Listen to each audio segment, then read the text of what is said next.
The transition into the Golden Millennium is a captivating story about a pivotal moment in human history. It all began with another cycle of climate change, which contributed to a shift in our collective worldview and understanding from the perspective of humanity in each of us. And what is reality for us today was then met with smirks and distrust by most people living on planet Earth towards those who predicted our transition to the Golden Millennium, because we believed that these tales of a wonderful life without wars and destruction were definitely not about us. We didn't understand then that we had to change our familiar way of life by ourselves. We had long been conditioned to shift responsibility to others, but never to take responsibility ourselves. And so, out of fear and hopelessness, we pretended as a world that climate change didn't concern us. Even at the peak of the escalating climate changes, which occurred in 2025 to 2028, it was still difficult to reach us because we were then preoccupied only with our own selfishness. And we didn't care about saving a neighboring country, simply because we didn't understand why we should save them if it was their problem.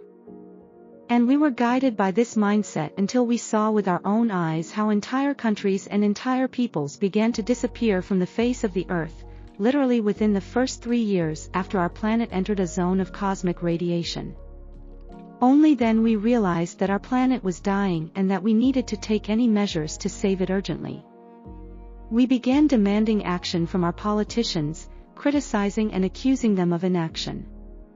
But only later we understood that action should have come from ourselves in the first place. After all, planet Earth is our common home. And then, as a world, we asked the brilliant people of our planet to unite all their efforts to help our planet survive. And besides them, at that moment, there was no one else we could trust.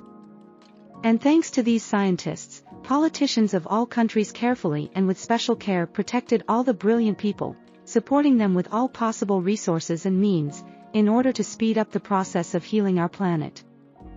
Scientists managed to create devices for shielding cosmic radiation, after which the core began to cool down. We were able to clean up the ocean in the shortest possible time so that it could cool our planet. And we managed to take many other joint measures to save our common home. But most importantly, what we were all able to do together was to find reconciliation and agreement that we urgently needed to stop all conflicts and life-destroying events. And today, this has become our history, and then it was a matter of our survival and saving our planet. Today we live in the conditions of the Golden Millennium. We have no wars, and we do not need to share anything. Today we all understand that the development of our civilization is possible only in conditions of good and mutual understanding. This is a completely different world, these are completely different living conditions for people on our planet. Now it is our common home, and we take care every day to make the life of every person on the planet even more comfortable than yesterday. Today we are not divided into countries and there are no borders between us because there is no need for it in these living conditions. This is a new and comfortable world in which all people live in joy and happiness. To be continued.